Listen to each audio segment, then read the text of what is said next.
Dear students, welcome to online class. Today we will discuss about the poem Obituary written by A.K. Ramanujan. Obituary means होता है notice of death, मतलब मृत्यु का समाचार पत्र में जो सूचना, मतलब एक न्यूज़पेपर के अंदर जो मृत्यु से संबंधित जो न्यूज़ होती है उसको हम ओबिचुअरी बोलते हैं, ए नोटिस ऑफ डेथ। तो यहाँ पर जो ए.के. रामानुजन है, obituary is a notice usually printed a newspaper about a person's death with a short account of his life. In this poem, the poet gives a short account of his father's life, death, and cremation, and also his own feeling of his death. When the poet's father died, he left only debates and worthless legal documents. He left behind him a number of daughters and grandson who had just a few months old. Naturally, the poet had to shoulder the heavy family burden after his father's death. He left behind him a family house. The family house had become, even before the gentleman passed away, while the coconut tree itself was leaning one and not growing straight upward. The old man lived a fast life. He burned the candle at both hands. The poet crude joke when he says that his father continued this practice in death also. तो यहाँ पर देखिए जो poet है हमें अपने जो father की जो डेथ है उसकी जो ओबिचुअरी न्यूज़पेपर के अंदर है उसको हमें डिस्कस करता है। ओबिचुअरी का मीन्स होता है a notice of death. Passed away का मतलब मृत्यु हो जाना, डेड। और टेबल फुल ऑफ पेपर, मतलब जो इम्पोर्टेंट जो पेपर है, लीगल अदर जो डॉक्यूमेंट्स हैं। डस्ट का यहाँ पर डस्टी जो टेबल्स है। Bed waiting in a part, छोटा बच्चा। Named by toss of a coin, not by family decision.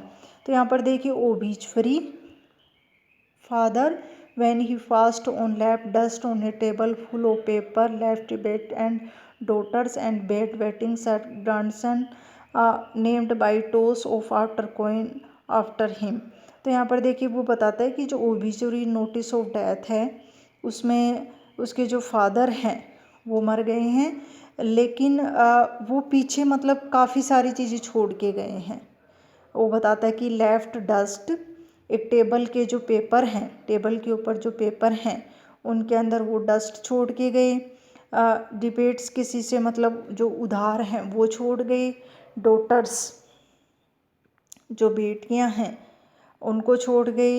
A bed wetting grandson, एक जो बेड गीला करने वाला छोटा जो पोता है उसको छोड़ गए।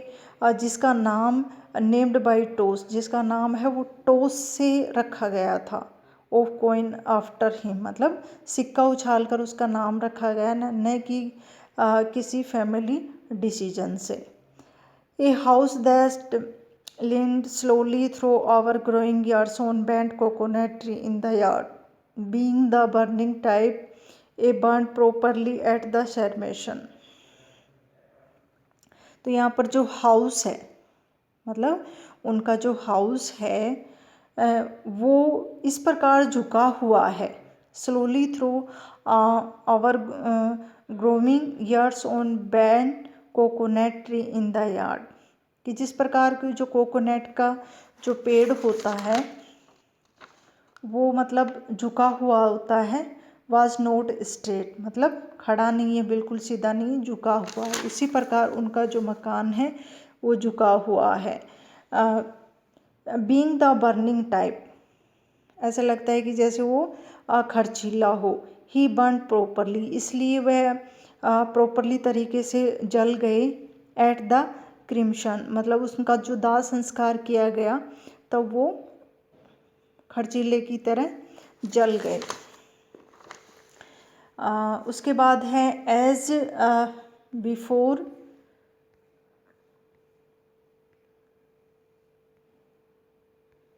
as before easily and at both ends, left his eyes coins in the ashes that did not look one bit different, several pineal discs, some burnt to call four sons। यहाँ पर देखिए जो ये बताना चाहता है कि एज बिफोर, इससे पहले, easily and both ends, left his eyes coins in the ashes that did not, कि उसकी जो आँखें की जो coins हैं in the ashes, राख के अंदर, they did not look one bit different, मतलब did not look one bit different, मतलब उनको हम भिन्न नहीं कह सकते, बिल्कुल एक जैसे थे। several pineal dishes, rough some burner to call four sons। तो यहाँ पर देखिए several round bits of metal, और दूसरा ये हम कह सकते हैं कि किसी ऑपरेशन से हड्डियों में जैसे लगाए गए थे, मतलब उनकी आँखों के जो बिट थे वो ऐसे नहीं लग रहे थे कि जैसे अलग हो, ऐसे लग रहा था किसी ऑपरेशन के द्वारा वो उनकी आँखों में लगाए गए थे। Some burn to call for sons, उनके बेटों के द्वारा उनको जलाया गया था। To pick generally and throw as the priest said, facing east where three rivers meet, near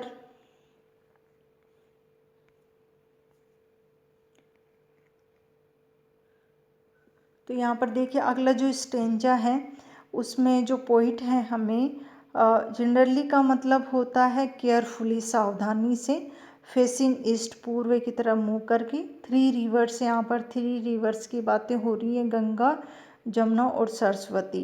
as the priest said, मतलब पुजारी के according, long standing head stone, no stones was erected, full name and two dates, bearing this full name and two dates his birth and death।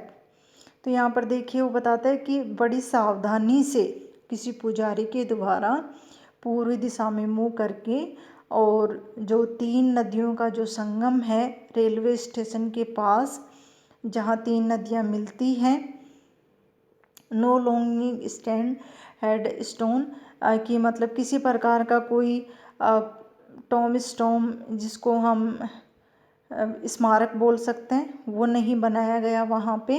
With is full name and two dates, मतलब उसकी जो कब्र के ऊपर दो चीज़ें थी, एक तो उसका बर्थ और दूसरा डेथ। तो यहाँ पर जो पोइट है हमें बताता है किसी पुजारी के द्वारा उसका अंतिम संस्कार किया गया।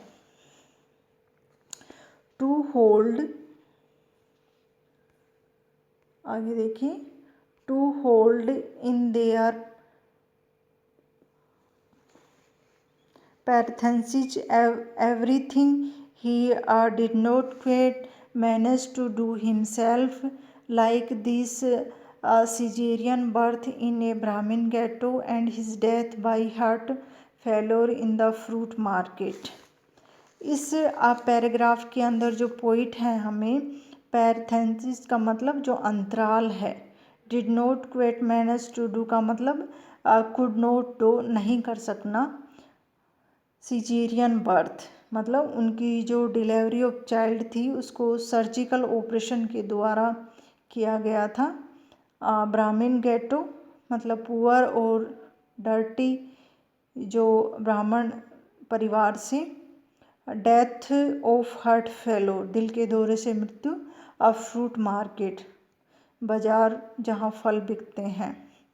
तो यहाँ पे ये बताना चाहता है होल्ड इन देयर पैर्थेंसिस मतलब किसी अंतराल के दौरान, एवरीथिंग प्रत्येक जो manage do himself like his caesarean birth, उनका जो जन्म था वो सिजेरियन से हुआ था ब्राह्मण फैमिली के अंदर, और उनकी जो मृत्यु थी वो हार्ट फेलोर होने के कारण फ्रूट मार्केट में हुई थी।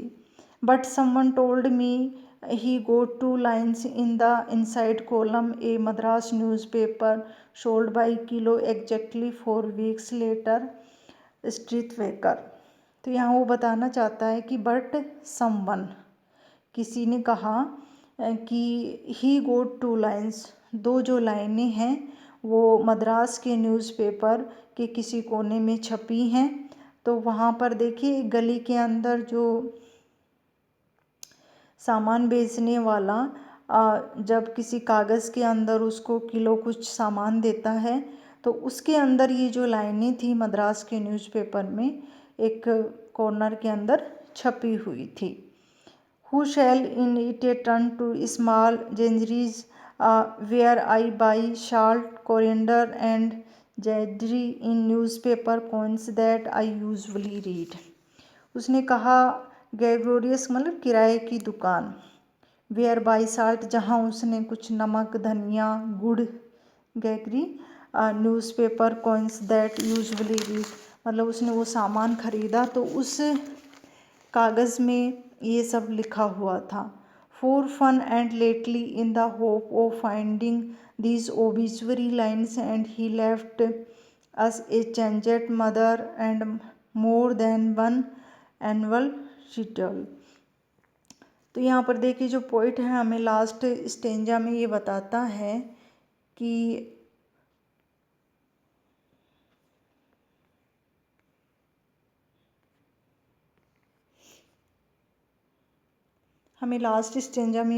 है कि फॉर फन मन के बहलाने के लिए, lately time before obituary lines publish about the death of my father change mother कि मेरी जो मदर थी उसके जीवन के अंदर कुछ मतलब चेंज हुआ। सी वॉज कम्प्लीटली चेंज मतलब वह पूर्णतः बदल गई। वन एनुअल रिटोल वर्ष में एक बार श्राद्ध करना और बरसी करना। तो ये एक मन बहलाने के लिए कि in hope finding these obituary lines कि जो ओबिचुरी लाइन उसको न्यूज़पेपर के अंदर ही हैव चेंज मदर की उसकी जो मदर है उसमें कुछ चेंज उसको दिखाई दिया। And more than one annual return और वर्ष में एक बार उसका श्राद्ध हम करते हैं या हमें करना पड़ा। तो देखिए यहाँ ये जो पोएम है इसमें जो पोइट है वो हमें लगता है कि जो ए.के. रामानुजन है वो great poetic gift. We feel that poet shows bad taste in solemn subject with respect. तो यहाँ पर जो फ्रेज है बैड वेटिंग ग्रांडसन और दूसरा a coin of after him. तो यहाँ पर इस पोएम के अंदर हमें कुछ कॉमेडी देखने को मिलती है कि उसने अपनी जो फादर की जो डेथ है उसका मजाक भी यहाँ पर कॉमेडी के रूप में हमें दिखाई देता है। No filial affection in this poem. The poet does not have any affection of his father nor was he deeply by his father's death, but death is Solomon thing should never be treated in a mocking manner। I hope आप ये poem पसंद आई होगी। Thank you so much.